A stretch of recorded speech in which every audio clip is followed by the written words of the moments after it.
Hi hello ಎಲ್ರಿಗೂ ನಮಸ್ಕಾರ. Welcome back my YouTube channel #UPSC blogs. Today blog ಬಂದ್ಬಿಟ್ಟು already ತಮ್ನೈಲ್ ಅಲ್ಲಿ ನೋಡಿರ್ತೀರಾ. ಆಯ್ತು. ಆಮೇಲೆ ಇವತ್ತು ನಾನು UPSC ಮಾಡಬೇಕು ಅಂತ ಅನ್ಕೊಂತಿದ್ದೀನಿ, ಕೋಚಿಂಗು ತಗೋಬೇಕು ಅಂತ ಅನ್ಕೊಂತಿದ್ದೀನಿ. ಆದರೆ ನನ್ನ ಹತ್ರ ದುಡ್ಡೇ ಇಲ್ಲ. ಏನು ಮಾಡೋದು? No comments. ತುಂಬ ದೊಡ್ಡ ಪ್ರಾಬ್ಲಮ್ ಬಂತಲ್ಲ.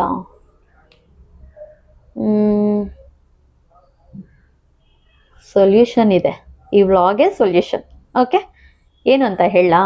ಹೂ ಸ್ಟಾಪ್ಡ್ ಯು? ನಿಮ್ಮನ್ನ ತಡೆದಿರುವವರು ಯಾರು? ಈ ಫ್ರೀ ಕೋಚಿಂಗ್ ಎಕ್ಸಾಮ್ ಏನಿದೆ ಇದು ಬಂದ್ಬಿಟ್ಟು ಗೌರ್ನಮೆಂಟ್ ವೆಲ್ಫೇರ್ ಫೆಸಿಲಿಟಿ. ಸೊ ನಾನು ST/SC ಕ್ಯಾಟಗರಿ, ನನಗೆ ಫ್ರೀ ಕೋಚಿಂಗ್ ಅವೈಲೇಬಿಲಿಟಿ ಇದೆಯಾ? ಇದೆ. Congratulation brother. ಅಬ್ಬಬ್ಬಬ್ಬ ಲ್ಯಾಟ್ರಿ. ಸೊ ನೀವ್ಯಾರಾದರೂ ST/SC ಕ್ಯಾಟಗರಿ ಆಗಿದ್ರೆ ನೀವು ಸೋಷಿಯಲ್ ವೆಲ್ಫೇರ್ ಡಿಪಾರ್ಟ್ಮೆಂಟ್ ಅಲ್ಲಿ ಎಕ್ಸಾಮನ್ನ ಅಪ್ಲೈ ಮಾಡಬೇಕಾಗತ್ತೆ. ಓಕೆ, ನಿಮಗೆ ST/SC ಕ್ಯಾಟಗರಿಗೆ ಮಾತ್ರ ಸೋಷಿಯಲ್ ವೆಲ್ಫೇರ್ ಡಿಪಾರ್ಟ್ಮೆಂಟ್ ಎಕ್ಸಾಮನ್ನ ಕಂಡಕ್ಟ್ ಮಾಡುತ್ತೆ. ನಾವು OBC ನಾವೇನು ಮಾಡೋದು ಅಂತ ಅನ್ಕೊಂಡಿದ್ರೆ, ಎಸ್, OBC ಅವರು ಕೂಡ ಆರಾಮಾಗಿ ನೀವು UPSC ಫ್ರೀ ಕೋಚಿಂಗ್ ಎಕ್ಸಾಮ್ಗೆ ಅಪ್ಲಿಕೇಶನ್ ಹಾಕ್ಬೋದು. ಎಲ್ಲಿ? ಸೋಷಿಯಲ್ ವೆಲ್ಫೇರ್ ಡಿಪಾರ್ಟ್ಮೆಂಟಲ್ಲಿ ಹಾಕೋದಾ? ನೋ. OBC ಕ್ಯಾಟಗರಿ ಯಾರು ಕೂಡ ಸೋಷಿಯಲ್ ವೆಲ್ಫೇರ್ ಡಿಪಾರ್ಟ್ಮೆಂಟಲ್ಲಿ ಹೋಗಿ ಎಕ್ಸಾಮ್ ಅಪ್ಲಿಕೇಶನ್ ಹಾಕೋಂಗಿಲ್ಲ. ಓಕೆ, OBC ಅವರು ಯಾವ ಡಿಪಾರ್ಟ್ಮೆಂಟಲ್ಲಿ ಅಪ್ಲಿಕೇಶನ್ ಹಾಕಬೇಕು ಅಂದರೆ ಬ್ಯಾಕ್ವರ್ಡ್ ಕ್ಲಾಸ್ ವೆಲ್ಫೇರ್ ಡಿಪಾರ್ಟ್ಮೆಂಟ್ ಅಂತ ಇದೆ. Backward class welfare department. Okay, ನೀವು ಈ ಡಿಪಾರ್ಟ್ಮೆಂಟ್ ಅಂಡರಲ್ಲಿ ಬರ್ತೀರಾ. So category wise like 2A 2B 3A 3B category 1. So ಈ ಥರ ಕ್ಯಾಟಗರಿ ವೈಸಲ್ಲಿ ನೀವು ಅಪ್ಲಿಕೇಶನ್ ಹಾಕೋಬೋದು. ಇದು OBC ಅವ್ರಿಗೆ. ಓಕೆ, ನಾವು ಜನರಲ್ ಮೆರಿಟ್ ನಾವೇನು ಮಾಡೋದು ಅಂತ ಯಾರಿಗಾದ್ರೂ ಡೌಟ್ಸ್ ಇದೆಯಾ? ಸೊ ಜನರಲ್ ಮೆರಿಟ್ ಸ್ಟೂಡೆಂಟ್ಸ್ಗೆ I am so sorry, it's a truth. General merit ಅವ್ರಿಗೂ ಯಾವುದೇ ತರಹದ free coaching exam or facility ಇಲ್ಲ. Why I don't understand. Yes, ಇದು ನಿಜ. ಇದೊಂದು ಬದುಕಿ, ಇದೊಂದು ಜನ್ಮವೇ, ಎಂತಹ ದುರ್ವಿಧಿ, ಇದೆಂತಹ ದುರ್ವಿಧಿ. ದೆನ್ ಯಾರೆಲ್ಲ ಮೈನಾರಿಟೀಸ್ ಇದ್ದೀರಾ?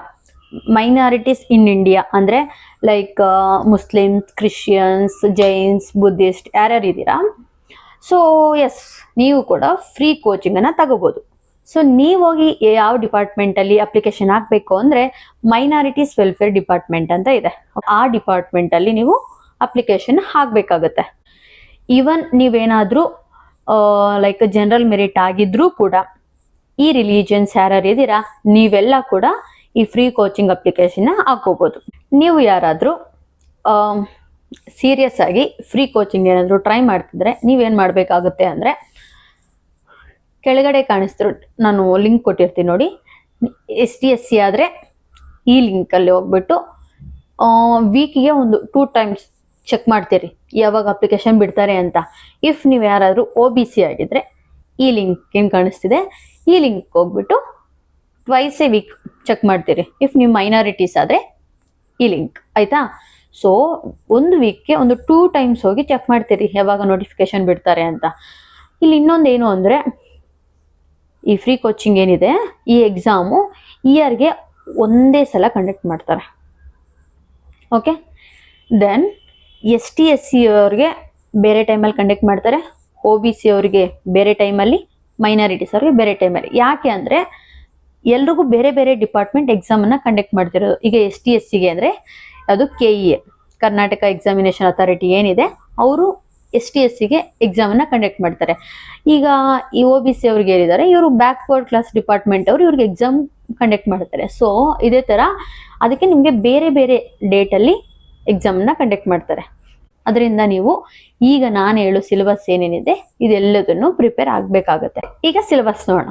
ಸಿಲೆಬಸ್ ಬಂದ್ಬಿಟ್ಟು ಬೇಸಿಕ್ಸ್ ಏನೇನಿದೆ UPSC ಪರ್ಸ್ಪೆಕ್ಟಿವ್ ಅಲ್ಲಿ like economics, environment, polity, geography, then science and tech, current affairs, CSATಗೆ ಬಂದರೆ ಬೇಸಿಕ್ ನ್ಯೂಮರಸಿ, ಲಾಜಿಕಲ್ ರೀಸನಿಂಗ್, ಇವೆಲ್ಲ ಏನೇನಿದೆ, ದೆನ್ ಮೆಂಟಲ್ ಎಬಿಲಿಟಿ. ಸೊ ಇಷ್ಟುದನ್ನು ನೀವು ಈ ಎಕ್ಸಾಮ್ಗೆ ಓದ್ಕೋಬೇಕಾಗುತ್ತೆ. ಆಮೇಲೆ ಕರೆಂಟ್ ಅಫೈರ್ಸ್ ಮಾತ್ರ ಮಸ್ಟ್. ನೀವು ಸ್ವಲ್ಪ ಲಾಸ್ಟ್ 6 to ಅಂದರೆ 1 ಇಯರ್ದು ಕಂಪ್ಲೀಟ್ನ ನೀವು ಸ್ವಲ್ಪ ನೋಡಿಕೊಂಡ್ರೆ ಬೆಟರ್. ಸೊ ಇದು ಸಿಲೆಬಸ್. ಇಷ್ಟನ್ನು ನೀವು ಪ್ರಿಪೇರ್ ಆಗಬೇಕಾಗುತ್ತೆ. ದೆನ್ ಇದಕ್ಕೆಲ್ಲ ಸ್ಟ್ಯಾಂಡರ್ಡ್ ಬುಕ್ಸ್ ಏನೂ ಬೇಡ. ಏನೇನಿದೆ ಬೇಸಿಕ್ ಸಬ್ಜೆಕ್ಟ್ಸ್ ಇವೆಲ್ಲದಕ್ಕೂ ನೀವು NCERT ಓದಬೇಕಾಗುತ್ತೆ 6th to 12th. ನೀವು ಇದನ್ನೇನಾದರೂ ಓದಿದ್ರೆ free coaching if in case ನೀವು ಪಾಸ್ ಆಗಿ ಫ್ರೀ ಕೋಚಿಂಗ್ ಬಂದರೆ ನಿಮಗೆ ಇದೇನಂತಾರೆ ಬೇಸಿಕ್ ಫೌಂಡೇಶನ್ ನಿಮ್ದು ಆಲ್ರೆಡಿ ಆಗಿಬಿಟ್ಟಿದೆ. ಲೈಕ್ NCERTನೇ ಫೌಂಡೇಶನ್ ಅದು ಆಲ್ರೆಡಿ ಆಗಿಬಿಟ್ಟಿದೆ ಅಂದರೆ ನೆಕ್ಸ್ಟ್ ನೀವು ಕೋಚಿಂಗ್ ಕ್ಲಾಸಸ್ ಕೇಳೋದು, ಸ್ಟ್ಯಾಂಡರ್ಡ್ ಬುಕ್ಸ್ ಓದೋದು, then answer writing, then essay, then optional ತಗೋಬೋದು. ಸೊ ಈ ಥರ ನಿಮ್ಗೆ ಈಸಿ ಆಗುತ್ತೆ. ಇನ್ನೊಂದು ನಿಮಗೆ ಯಾರ್ಯಾರು ಈ ಎಕ್ಸಾಮನ್ನು ಅಟೆಂಪ್ಟ್ ಕೊಡ್ತಿದ್ರ ನಿಮಗೆ ಅಡ್ವಾಂಟೇಜ್ ಏನು ಅಂದರೆ ಇದರಲ್ಲಿ ಯಾವುದೇ ತರಹದ ನೆಗೆಟಿವ್ ಮಾರ್ಕ್ಸ್ ಇರಲ್ಲ. ಇದೊಂದು ಬಿಗ್ಗೆಸ್ಟ್ ಅಡ್ವಾಂಟೇಜ್. ಯಾಕೆಂದರೆ ನೀವು ಒಂದು ಕ್ವಶನ್ ರಾಂಗ್ ಮಾಡಿದ್ರೆ ನಿಮ್ಗೆ ಆಲ್ರೆಡಿ ಗೊತ್ತಿರುತ್ತೆ 1/3 ನೆಗೆಟಿವ್ ಮಾರ್ಕ್ಸ್ ಹೋಗ್ತಾ ಇರುತ್ತೆ ಅಂತ. ಬಟ್ ಇಲ್ಲಿ ಅಡ್ವಾಂಟೇಜ್ ಏನು ಅಂದರೆ ಯಾವುದೇ ತರಹದ ನೆಗೆಟಿವ್ ಮಾರ್ಕ್ಸ್ ಇಲ್ಲ. ಲೈಕ್ 100 ಕ್ವಶನ್ಸ್ ಇದೆ ಅಂದರೆ 100 ಕ್ವಶನ್ಸ್ ನೀವು ಅಟೆಂಡ್ ಮಾಡಿ. ಕಟ್ ಆಫ್ ಬಂದ್ಬಿಟ್ಟು ಆಮೇಲೆ ಡಿಸೈಡ್ ಮಾಡ್ತಾರೆ. ಸೊ ನೀವು ಕಟ್ ಆಫ್ ಇನ್ ತಲೆಯಲ್ಲಿ ಇಟ್ಕೊಂಡು ಹೋಗ್ಬೇಡಿ. 100 ಕ್ವಶನ್ಸ್ ಇದೆ, 100ಅಲ್ಲಿ ನಿಮಗೆ ಎಷ್ಟು ಗೊತ್ತು ಆರ್ ಗೊತ್ತಿಲ್ಲ, ಇದು ಗೆಸ್ ಇದೆ, ನನಗೆ 50-50 ಇದೆ, ಎಲ್ಲದನ್ನು ಅಟೆಂಪ್ಟ್ ಕೊಡಿ. ಯಾಕೆಂದರೆ ನೆಗೆಟಿವ್ ಮಾರ್ಕ್ಸ್ ಇಲ್ಲ ನಮಗೆ. ಸೊ ಇಫ್ ಅದು ರಾಂಗ್ ಆದರೆ ರಾಂಗ್ ಅಷ್ಟೇ. ಇಫ್ ನಿಮ್ಮ ಟೈಮ್ ಚೆನ್ನಾಗಿದ್ದು ಅದು ರೈಟ್ ಆದರೆ ರೈಟ್. ಸೊ ಇಲ್ಲೂ ಕೂಡ ನಿಮಗೆ ಒಂದು ಬಿಗ್ಗೆಸ್ಟ್ ಅಡ್ವಾಂಟೇಜ್. ಯಾಕಂದರೆ ಮಾರ್ಕ್ಸ್ ಬರೋ ಚಾನ್ಸಸ್ ತುಂಬ ಇರುತ್ತೆ ಅಲ್ವಾ.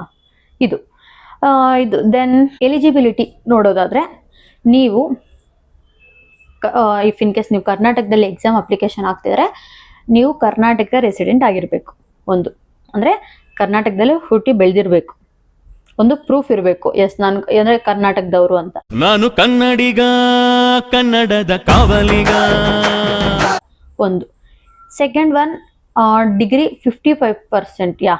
55% ಅಂದರೆ ನೀವು ಪಾಸ್ ಆಗಿರಬೇಕು ಡಿಗ್ರಿನ. ದೆನ್ ಥರ್ಡ್ ಒನ್ ಬಂದ್ಬಿಟ್ಟು ನಿಮ್ಮ ಇನ್ಕಮ್ ಲಿಮಿಟ್ ಏನಿದೆ ಅದು ನಿಮ್ಮ ಇದು ಇನ್ಕಮ್ ಸರ್ಟಿಫಿಕೇಟ್ ಇರುತ್ತೆ ಅಲ್ವಾ, ಆ ಇನ್ಕಮ್ ಸರ್ಟಿಫಿಕೇಟಲ್ಲಿ 5 lakhsಗಿಂತ ಕೆಳಗಡೆ ಇರಬೇಕು. ಮೀನ್ಸ್ ಲೆಸ್ ದೆನ್ 5 lakh ನಿಮ್ಮ ಇನ್ಕಮ್ ಲಿಮಿಟ್ ಇರಬೇಕು ಆ ಇನ್ಕಮ್ ಸರ್ಟಿಫಿಕೇಟಲ್ಲಿ. ಓಕೆ, ದೆನ್ ಇದಕ್ಕೆ ಕ್ಯಾಸ್ಟ್ ಸರ್ಟಿಫಿಕೇಟು ಕೂಡ ಇಂಪಾರ್ಟೆಂಟ್ ಆಗುತ್ತೆ. ಯಾಕಂದರೆ ಗೊತ್ತಲ್ಲ, ಈಗ ST/SCಗೆ ಬೇರೆ ಡಿಪಾರ್ಟ್ಮೆಂಟ್, OBCಗೆ ಬೇರೆ ಡಿಪಾರ್ಟ್ಮೆಂಟ್ ಕಂಡಕ್ಟ್ ಮಾಡ್ತಿದ್ದಾರೆ ಅಂದರೆ ನಿಮ್ದು ಆ ಕ್ಯಾಸ್ಟ್ ಸರ್ಟಿಫಿಕೇಟ್ ಬೇಕಾಗುತ್ತೆ. ಇದು ಎಲಿಜಿಬಿಲಿಟಿ. ಸೊ ಏಜ್ ಲಿಮಿಟ್ ಅಂತ ನೋಡೋದಾದರೆ 21 to 31 years I think. 21 to 31 years ಆಗಿರಬೇಕು ನಿಮ್ಮ ಏಜ್. ಅಂದರೆ 21 ಎಬೋ ನೀವಿದ್ದರೆ ನೀವು ಈ ಫ್ರೀ ಕೋಚಿಂಗ್ ಎಕ್ಸಾಮ್ನ ಬರಿಬೋದು. ಸೊ ಇನ್ನೊಂದೇನು ಅಂದರೆ ಬಿಗ್ಗೆಸ್ಟ್ ಇಂಪಾರ್ಟೆಂಟ್ ನೋಟ್, ನಾವು ಕರ್ನಾಟಕದಲ್ಲಿ ಎಕ್ಸಾಮ್ ಬರೀತಿದ್ದೀವಿ. ಓಕೆ, ಫ್ರೀ ಕೋಚಿಂಗ್ಗೆ ಮೀನ್ಸ್ ಏನಂತಾರೆ ಆ ಎಕ್ಸಾಮಲ್ಲಿ ಪಾಸು ಆಗಿಬಿಟ್ಟಿದ್ದೀನಿ. ಆದರೆ ನಾನು ಹೋಗ್ಬಿಟ್ಟು ಡೆಲ್ಲಿಯಲ್ಲಿ ಕೋಚಿಂಗ್ ತಗೋಬೋದಾ, ಹೈದ್ರಾಬಾದಲ್ಲಿ ಹೋಗಿ ಕೋಚಿಂಗ್ ತಗೋಬೋದಾ, ಬೆಂಗಳೂರಲ್ಲಿ ಹೋಗಿ ಕೋಚಿಂಗ್ ತಗೋಬೋದಾ ಅಂದರೆ ಯಾರ್ಯಾರು ಫ್ರೀ ಕೋಚಿಂಗಲ್ಲಿ ಪಾಸ್ ಆಗಿದ್ದೀರಾ, ಮುಂದೆ ನೀವು ಆಗ್ತೀರಾ, ನೀವು ಡೆಫಿನೆಟ್ಲಿ ಕರ್ನಾಟಕ ಏನಿದೆ ಕರ್ನಾಟಕದಲ್ಲಿರೋ ಈ UPSC ಇನ್ಸ್ಟಿಟ್ಯೂಟ್ಸ್ ಏನಿದೆ ಅಲ್ಲೇ ಹೋಗ್ಬಿಟ್ಟು ಕೋಚಿಂಗ್ ತಗೋಬೇಕಾಗುತ್ತೆ. ಈ ಕ್ವಶನ್ ಪೇಪರ್ಸ್ನ ನೋಡೋದಾದರೆ 100 ಮಾರ್ಕ್ಸ್ ಇರುತ್ತೆ. ಓಕೆನಾ? 100 ಮಾರ್ಕ್ಸ್, 100 ಕ್ವಶನ್ಸ್, ಒಂದೊಂದು question each carry 1 mark. Okay, 100 marks ಇರುತ್ತೆ, 100 ಕ್ವಶನ್ಸ್.